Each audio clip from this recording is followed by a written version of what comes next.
Buen día, people, yo soy Dani.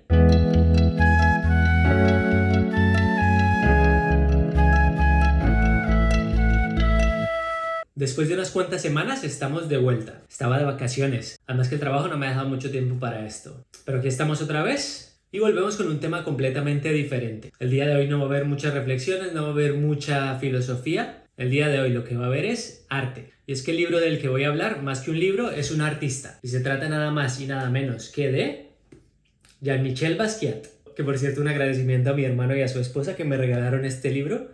Más bien se lo robé, pero me lo dejaron tener. Pero volviendo al cuento, ¿quién era Jean-Michel Basquiat y por qué su obra y su estilo lo llevó a la fama? Pues Jean-Michel Basquiat fue un artista que nació en Nueva York, en Brooklyn, en 1960, con una ascendencia mixta, de dos culturas diferentes, un padre de Haití y una madre de Puerto Rico.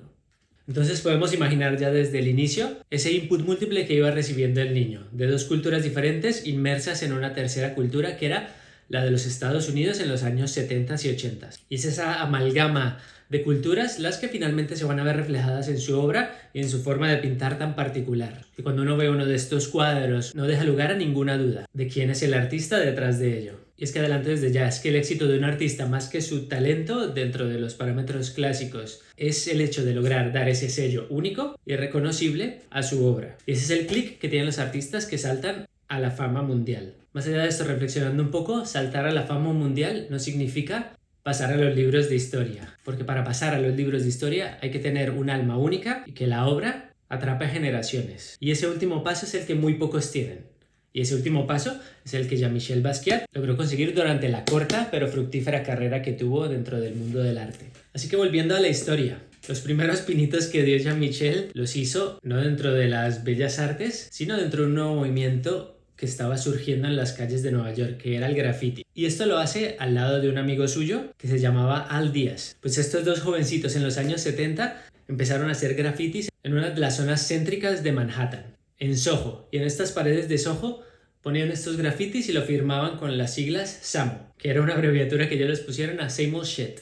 Y de esta manera, de la noche a la mañana, aparecían en distintas paredes estos mensajes crípticos que no tenían mucho sentido, pero que generaban el boca a boca y daban de qué hablar. Y de esta manera, Samo se fue haciendo conocido en el mundo del Manhattan de los 70. Y es que este arte que estaba surgiendo por esos años, porque entonces el graffiti no se consideraba un arte, llamó la atención de la escena artística de Nueva York. If you make it in New York, you can make it anywhere, como dice la canción de Alicia Keys. Pero bueno, volviendo a los grafitis, a través de estos grafitis se fue haciendo un nombre, Samo. A finales de los 70, estos dos amigos, como sucede con muchas bandas, con muchas alianzas y con muchas amistades del día a día, pues decidieron separarse y cada uno tomó un rumbo distinto. Y este momento icónico lo marcaron con un último grafiti que pusieron en Soho, en el que Basquiat grafiteó una pared con un letrero gigante que decía Samo is dead. A partir de aquí Basquiat, ya con un nombre hecho dentro del mundillo de arte, empezó a transicionar del graffiti al lienzo y empezó a hacer sus primeras pinturas. Pinturas muy suyas, muy características, con trazos fuertes, con manchones, con letras y con palabras, con mensajes crípticos que se repiten una y otra vez y con caras que se podría decir brutalistas o muy reminiscentes al arte africano, que aunque Basquiat no fue a África hasta casi el final de su vida, sí que se puede ver prácticamente en todas sus obras, con caras expresivas, con calaveras, que las ves y te genera una incomodidad. Casi figuras construidas con runas, con figuras totémicas, toda una serie de un imaginario de su mente que pasaría a la historia como su marca personal,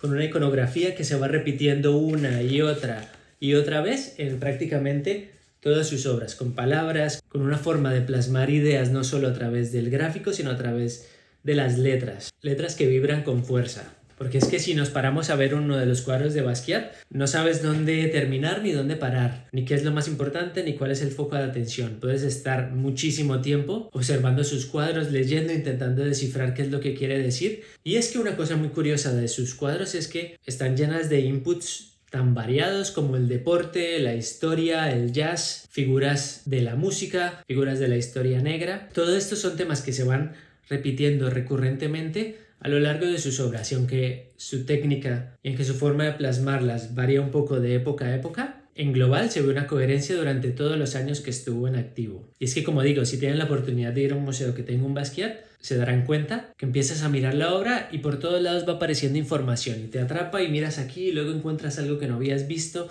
y miras acá y hay otra cosa que quieres saber qué es, hay palabras tachadas, es como un caos, pero a la vez es un caos que te atrapa. Y creo que ahí es donde estuvo su magia y creo que ahí es donde rompió los esquemas de la pintura de esa época. Y aunque claramente no tuvo una educación formal en bellas artes, su estilo de pintar y su forma de hacer arte marcaron a esta generación de artistas de los 80s. Y es que durante los 80s su fama fue creciendo y fue creciendo de tener exposiciones en Nueva York a prácticamente ir a exponer en las galerías más importantes de Europa, de Alemania, de Francia y dando el salto incluso al mercado asiático. Y durante todo este frenesí de éxito es donde conoce a Andy Warhol, quien va a ser su amigo hasta la muerte. Obviamente catapultó aún más su fama haciendo unos cuadros colaborativos y haciendo alguna exposición de manera conjunta. Y es que su obra habla por sí sola y en las entrevistas que dio Basquiat nunca llegó a concretar cuál era su objetivo ni qué era lo que quería decir con sus pinturas. De hecho, en una de sus entrevistas más largas, que es una cosa que me llamó mucho la atención,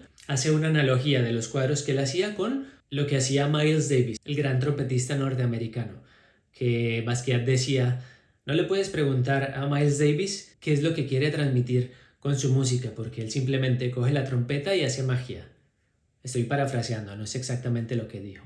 Pero esta idea de que el músico iba fluyendo y plasmando sus sentimientos y lo que le venía en el instante es la misma idea que él tenía de su forma de hacer arte y de su forma de hacer pintura, que me pareció muy interesante. Pero aunque él no lo supiera concretar, sí que se ve todo lo que había comentado previamente, que intentaba reflejar, o por lo menos que era algo que lo había marcado en su imaginario y en su iconografía. Su pasado latino, la historia de los esclavos africanos en Norteamérica, alusiones políticas a lo que sucedía en el Estados Unidos de los 80, todo esto lo plasma. Pero como dicen por ahí, ya lo decían los griegos desde la leyenda de Ícaros, intentando llegar al sol se le quemaron las alas y cayó estrepitosamente a la muerte.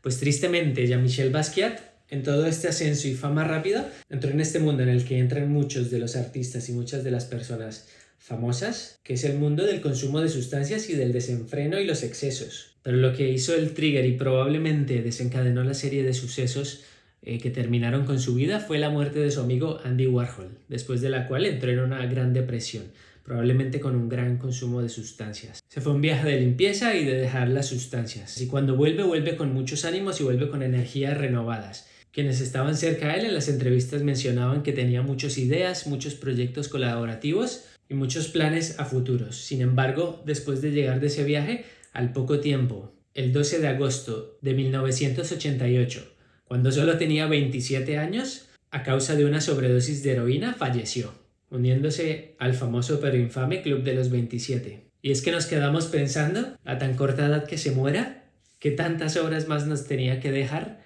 qué tanto más hubiera podido hacer y qué desperdicio una vida perdida de esta manera. Pero aunque terminó de esta manera, su legado perdura hasta el día de hoy, con una producción de obras increíblemente vasta, con una iconografía tan suya y tan única que no hay forma de replicarlo sin saber cuál es la inspiración, que es Basquiat, y con una cantidad de material visual como el que podría haber hecho un artista en toda su vida, porque durante los 10-12 años que estuvo en activo pintando, nos dejó entre 500 y 600 lienzos completos. Esto sin contar los materiales audiovisuales, ni los sketches, ni los bosquejos, ni nada de lo demás. Y es que su reconocimiento después de la muerte solo hizo sino aumentar, y con el aumento del reconocimiento vino el aumento de los precios de sus cuadros, llegando a venderse en el 2017 una pieza no titulada por más de 110 millones de dólares. Su legado tanto en la cultura urbana, la reivindicación del graffiti como forma de arte y la erupción de un outsider en el mundillo del arte tan cerrado dejan su legado y su huella hasta el día de hoy. Y aunque fue breve, su marca perdura y su nombre, Basquiat,